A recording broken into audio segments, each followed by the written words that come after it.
ఓం మహాగణపతే నమః. మే 11 నుంచి మే 17 వరకు ఉన్నటువంటి ద్వాదశ రాశుల యొక్క రాశి ఫలితాలు ఈ వారంలో ఏ విధంగా ఉన్నాయో చూద్దాము. ముందుగా ఈ వారంలో ఉన్నటువంటి గ్రహస్థితిని ఒకసారి మనం గమనించినట్టయితే ఈ వారంలో మనకి కుజుడు కర్కటక రాశిలో సంచారం చేస్తున్నాడు. అదేవిధంగా శుక్రుడు వచ్చేసి మనకి మీనరాశిలో సంచారము, రాహువు కూడా మీనరాశిలో సంచారము. అయితే రవి మేషరాశిలో మే 13 వరకు ఉంటాడు. ఆ తర్వాత మనకి వృషభ రాశిలోకి రవి యొక్క సంచారం అనేది ఉంటుంది. ఇక బుధుడు వచ్చేసి మనకి మేషరాశిలో సంచారం చేస్తున్నాడు. అంతేకాకుండా ఇక గురువు వచ్చేసి మనకి మే 14 వరకు మనకు వృషభ రాశిలో ఉంటాడు. ఆ తర్వాత మిథున రాశిలోకి సంచారం చేస్తున్నాడు. ఇది ఒక ముఖ్యమైనటువంటి సంచారంగా మనము చూడవచ్చు. ఇక చూసినట్టయితే శని మీనరాశిలో సంచారం చేస్తున్నాడు, కేతువు కూడా కన్య రాశిలో సంచారం చేస్తున్నాడు. ఇవి స్థూలంగా ఉన్నటువంటి గ్రహస్థితి. ఈ వారంలో ముఖ్యమైనటువంటి గ్రహం యొక్క సంచారం కనుక చూసినట్టయితే రవి మనకు 13 వరకు మేషరాశిలో ఉంటాడు, తర్వాత వృషభ రాశిలోకి సంచారం చేస్తాడు. అదేవిధంగా గురువు కూడా మనకు వృషభ రాశిలో 14 వరకు ఉంటాడు, మే 14 వరకు. తర్వాత మిథున రాశిలోకి సంచారం చేస్తాడు. ఈ గురువు మిథున రాశిలో దాదాపు మనకి ఒక సంవత్సరం వరకు, అంటే దాదాపు ఒక రాశిలో ఒక సంవత్సరం వరకు ఈ గురువు సంచారం అనేది ఉంటుంది. ఇవి స్థూలంగా ఉన్నటువంటి గ్రహ సంచారము. ఇక చంద్రుని యొక్క సంచారాన్ని కనుక మనం ఒకసారి గమనించినట్టయితే చంద్రుడు ఈ వారంలో ముఖ్యంగా తులారాశిలో సంచారం చేస్తాడు. తుల, వృశ్చిక, అదేవిధంగా ధనస్సు రాశిలో సంచారం చేస్తున్నాడు. ఇక నక్షత్రాలలో కనుక చూసినట్టయితే స్వాతి, విశాఖ, అనురాధ, జ్యేష్ఠ, మూల నక్షత్రాలలో చంద్రుని యొక్క సంచారం అనేది ఉంటుంది. ఇవి స్థూలంగా ఈ వారంలో ఉన్నటువంటి మనకు గ్రహస్థితి. అయితే ఈ గ్రహస్థితులన్నీ పరిగణలోకి తీసుకొని ఈ వారంలో ఉన్నటువంటి ద్వాదశ రాశుల యొక్క రాశి ఫలితాలు ఏ విధంగా ఉన్నాయో చూద్దాము. మిథున రాశి వారికి ఈ వారంలో రాశి ఫలితాలు కనుక మనం ఒకసారి గమనించినట్టయితే మిథున రాశి వారికి మిశ్రమమైనటువంటి ఫలితాలు ఈ వారంలో అధికంగా గోచరిస్తున్నాయి.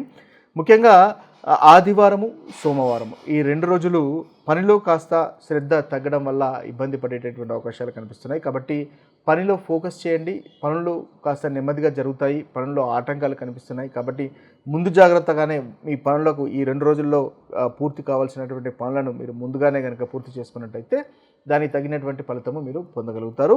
ఇక కాస్త డైజెషన్ సమస్యలు, తీసుకునేటటువంటి ఆహార విషయంలో జాగ్రత్తలు అనేది తప్పది. కాబట్టి ఏదైతే డైజెషన్ సమస్యలు, కడుపుకు సంబంధించినటువంటి ఇబ్బందులు కనిపిస్తున్నాయి. కాబట్టి ఏదైతే ఈ 2 రోజులలో ఆహారం తీసుకుంటారో దానికి సంబంధించిన విషయాల్లో జాగ్రత్తగా పడండి. ఇక ఈ 2 రోజులు సంతానంతో సమయాన్ని కేటాయించడం వల్ల ఉత్తమమైనటువంటి ఫలితాలు మీరు పొందగలుగుతారు. ముఖ్యంగా ప్రేమ వ్యవహారాల్లో కూడా అంతగా అనుకూలంగా లేదు. అగ్రెసివ్గా ఉండడం వల్ల ఇబ్బంది పడేటటువంటి అవకాశాలు కనిపిస్తున్నాయి. ప్రయాణాల్లో కూడా ఆటంకాలు కనిపిస్తున్నాయి. వృధా ఖర్చు అనేది ఈ 2 రోజులలో ఆదివారం, సోమవారం కనిపిస్తుంది. కాబట్టి దానికి సంబంధించినటువంటి ప్లానింగ్ చేసుకోవడం వల్ల, ముందుగానే మీరు ప్లాన్ చేసుకోవడం వల్ల మంచి ఫలితాలను మీరు పొందగలుగుతారు. ఇక మంగళవారము, బుధవారం ఈ 2 రోజులు చాలా చక్కగా ఉంది. కార్యసిద్ధి అనేది కనిపిస్తుంది. ఈ 2 రోజులు అనుకూలంగా ఉంది. ఏ పనైనా చేసుకోవచ్చు. అదేవిధంగా శత్రునాశనం అనేది ఉంటుంది. ముఖ్యంగా లీగలు, కోర్టు వ్యవహారాల్లో మీదే పైచేయిగా ఉంటుంది. పెండింగ్లో ఉన్నటువంటి పనులు మీరు పూర్తి చేయగలుగుతారు. ఇన్వెస్ట్మెంట్స్ వల్ల లాభాలు అనేవి మనకు కనిపిస్తున్నాయి. దాంపత్య జీవితంలో ఆనందము, సంతోషం అనేది ఉంటుంది. లీగలు వ్యవహారాల్లో కూడా మీదే పైచేయిగా ఉంటుంది. కొత్త వ్యక్తులను మిత్రులుగా చేసుకోగలుగుతారు. తద్వారా చక్కటి ఫలితాలు అనేవి మీరు ఈ 2 రోజుల్లో, మంగళవారము, బుధవారము ఈ 2 రోజుల్లో మిథున రాశి వారికి ఉంటాయి. ఇక గురువారము, అదేవిధంగా శుక్రవారము, శనివారం ఈ 3 రోజులు కూడా మనకి మిథున రాశి వారికి చాలా చక్కగానే ఉంటుంది. అనుకున్నటువంటి పనులు చేయగలుగుతారు. వ్యాపారానికి సంబంధించిన విషయాల్లో కానీ, లేదా ఇతరులకు మీరు కొనడము, అమ్మడం లాంటి విషయాల్లో కూడా ఈ మిథున రాశి వారికి ఈ 3 రోజులు చాలా చక్కగా ఉంటుంది. వాహన సౌఖ్యం ఉంటుంది. మంచి వస్త్రధారణ ఉంటుంది. తద్వారా చక్కటి ఫలితాలు కలుగుతాయి. విదేశీ వ్యవహారాల్లో కూడా అనుకూలంగా ఉంటుంది. విద్యార్థులకు చక్కగా ఉంటుంది.